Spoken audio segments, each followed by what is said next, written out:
The courtroom was silent, the kind of silence that wraps itself around your throat and makes breathing feel like a guilty act. The air was heavy with anticipation, the walls lined with people who had come to witness a case that had captured the attention of the town. At the center of it all sat a small girl, no more than 7 years old, perched stiffly in the witness stand. Her feet didn't reach the floor, and her tiny hands clutched the arms of the chair with white-knuckled tension. Her blonde hair was pulled back into a neat braid, but a single strand had slipped loose and framed her wide, frightened eyes. The judge, an older man with a kind but cautious expression, observed her quietly from the bench. His robe looked too large for his thin frame, yet he carried the weight of his authority with ease. To his left, the prosecutor glanced at his notes while the defense attorney leaned back, a skeptical smirk playing at the corners of his mouth. The accused man, the girl's stepfather, sat still, his expression unreadable. His eyes darted occasionally toward the little girl, but he never looked directly at her for long. Everyone in that room knew the importance of what was about to unfold. This wasn't just another trial. This was a child's voice, trembling on the edge of truth and trauma, and it had the potential to upend a man's life, or protect it. The court-appointed therapist sat just a few feet away from the girl, offering a gentle nod of encouragement, but her presence wasn't enough to erase the shadows under the child's eyes. The court bailiff had allowed a support animal to sit quietly at the back of the room, a golden retriever named Max. He had been with the girl during countless therapy sessions, trained to detect the subtle signs of fear and distress. His calm presence was supposed to give her courage. He lay with his head on his paws, his eyes fixed on her, unmoving, yet deeply aware. The prosecutor cleared his throat and began gently. "Can you tell us your name, sweetheart?" The little girl hesitated. Her voice was barely audible. "Emma. Emma, do you know why you're here today?" She nodded, but said nothing. Her lips trembled. Her gaze dropped to her lap where her hands were now twisted together. She glanced at the man sitting at the defense table and quickly looked away, her face paling. The prosecutor continued with care, asking her simple questions to help her feel at ease, but her answers were short and quiet. Each word seemed to weigh 100 pounds. As the questions grew more direct, asking about the events that led to this day, Emma's eyes began to flick nervously around the room. Her breathing grew shallow. The therapist leaned forward slightly, but said nothing. Then, almost imperceptibly, Emma turned her head and looked toward Max. He had been still this whole time, waiting. What happened next would later be played over and over in people's minds and on courtroom tapes. Emma raised her hand slowly and curled her index and middle fingers in a tight little motion, twice. It was a gesture so small that most people missed it. But not Max. Max immediately rose to his feet. His ears perked and he walked calmly, deliberately, to the front of the courtroom. The entire room watched, stunned, as the golden retriever approached the witness stand without hesitation and sat next to Emma. He leaned gently into her leg, his head resting against her knee. The judge leaned forward, his eyebrows raised in disbelief. The courtroom had changed. Whatever was about to happen next, everyone now knew, this little girl wasn't alone. Emma's small shoulders trembled slightly as she sat in the witness box. The polished wood beneath her palms felt cold, sterile, far removed from the warmth of home or comfort. Her eyes had drifted once more to her lap, where her fingers twisted nervously in the hem of her dress. The questions from the prosecutor were growing more specific now, edges of memory being gently pushed, layers of silence being carefully peeled back. The courtroom was still, not even the soft rustle of papers broke the focus. Everyone was watching her, waiting for the truth that only she could give. But Emma didn't look at the prosecutor anymore. She didn't look at her stepfather sitting stiffly across the room, either. Instead, she turned her head slightly to the back of the courtroom, where Max, her golden retriever, sat with his handler. His calm amber eyes met hers instantly. He hadn't moved a muscle since she entered the room, trained to wait, trained to observe. But his eyes had never left her. She hesitated, then did it. Slowly, carefully, Emma raised her right hand and made the gesture. Two fingers, bent and curled inward twice, subtle, small, almost invisible to the untrained eye. But to Max, it was everything. That was their signal. Max immediately stood. His handler, trained in trauma response, didn't stop him. In fact, she stepped back slightly, letting him pass. There was no hesitation in the golden retriever's movements. He trotted down the aisle with calm confidence, his tail still and purposeful. A murmur rippled through the courtroom, soft gasps from those seated in the gallery. The judge straightened in his seat, eyebrows rising as he watched the dog make his way toward the little girl. Emma's eyes filled with tears, not the kind of sobbing, panicked tears that sometimes came at night, but quiet ones, the kind that slid down a cheek without sound. Max reached her and gently placed his head against her leg. Then he sat down beside her, body pressed against the wooden witness box, shielding her in the only way he knew how. The judge cleared his throat. As the dog, trained to do that. The handler, standing now a few feet from the dog, nodded. Yes, Your Honor. That was a prearranged signal. It means she's scared. It also means she wants comfort. He is certified as her emotional support and trauma response dog. The defense attorney stood, clearly irritated. Your Honor, this is highly irregular. Irregular, the judge interrupted firmly, but not unwelcome. Sit down, counselor. Emma looked up, and for the first time since the questioning began, she took a breath that seemed to reach her lungs fully. One hand slid from the arm of the chair and rested on Max's soft fur. The connection was immediate. Her trembling stopped, her posture relaxed just slightly, and she looked back at the prosecutor. Not defiantly, not even confidently, just a little less afraid. The prosecutor resumed, gentler than before. Emma, is Max helping you feel safe right now? She nodded. He always knows when I need him. And did you need him just now? She looked across the courtroom. Her eyes passed quickly over her stepfather, then rested again on Max. Yes, she said softly. Because I remember something, and I think I can say it now. A shift occurred then, not just in the court's mood, but in the hearts of everyone present. The courage of a child, summoned by a silent gesture and answered by the unwavering loyalty of her dog, had changed the rhythm of the trial. The judge, visibly moved, made no effort to hide the emotion on his face. For the first time, it felt like Emma had found her voice, and she wasn't going to lose it again. Max sat quietly beside Emma, his golden fur brushing against her legs as she clutched a handful of it for comfort. The courtroom had returned to silence, but it wasn't the cold, stiff silence from before. This one felt like the deep breath before something big, before something broke. Emma wiped her tears with the sleeve of her dress. Her small frame was still tense, but something in her posture had shifted. Max's presence grounded her. She wasn't alone now. The prosecutor gently asked the next question, his voice low and careful. Emma, can you tell us what happened on the night of February 3rd? Emma's breath hitched. Her hands twitched. She looked at the floor for a long moment, then turned her head toward Max, still by her side. Her hand moved to his neck, fingers curling into the thick ruff of fur. Max didn't react much, except for a soft, steady breath and the way he leaned just slightly more into her. It was enough. She opened her mouth, then closed it again. Her lips quivered. Then she spoke, barely a whisper, but it carried in the quiet room. He came into my room. The judge blinked. The defense attorney sat forward. The court reporter's fingers froze for a split second over the keys. Emma's voice was fragile, but what she said had weight. She looked down, her free hand twisting into the fabric of her dress again. He told me not to tell. He said, no one would believe me. Max suddenly shifted. His ears tilted back and his eyes narrowed just slightly. Then, in the kind of moment that no one could have planned for, the dog growled.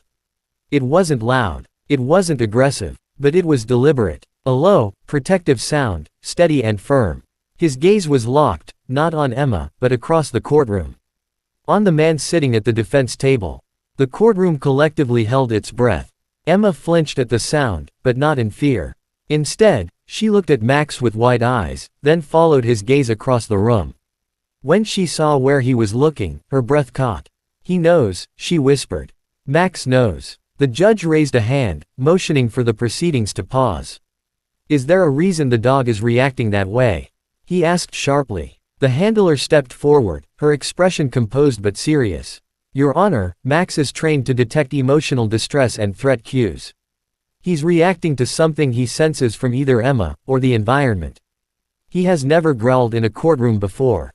Emma leaned her forehead gently against Max's head.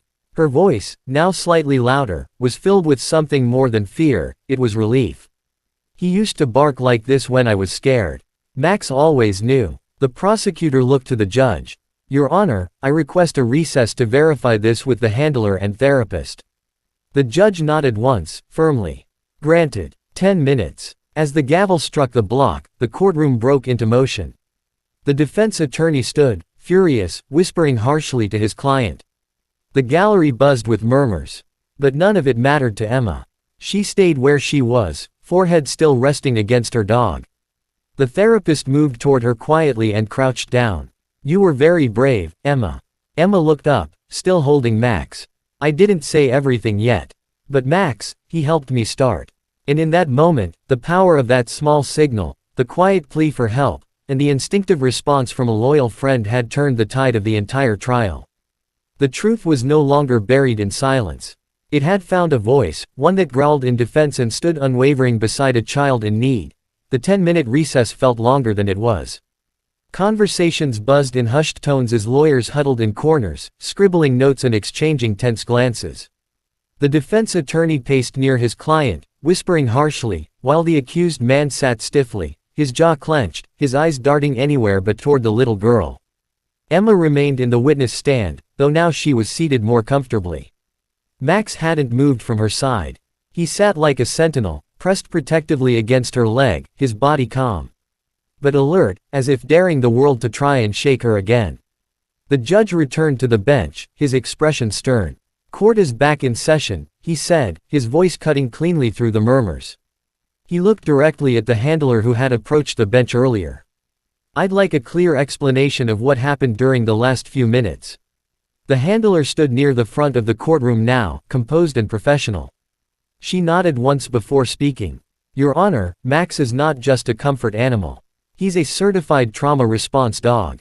He's been specially trained to pick up on physical, emotional, and behavioral cues that indicate when a child is experiencing fear, stress, or danger. Emma and Max have worked together for several months in therapy. They have established specific signals for communication when verbal expression becomes too difficult. The judge leaned forward. And the signal she gave today. It means she felt unsafe and needed Max to come to her, the handler explained. It's a discreet request for support, practiced so that Emma can remain composed in settings like this. When Max walked to her and sat down, he was doing exactly what he's been trained to do. The growling you heard later, he's also trained to alert when he senses escalating emotional danger, either from the child or from the environment. That growl was a protective response. There was a stunned silence after her explanation.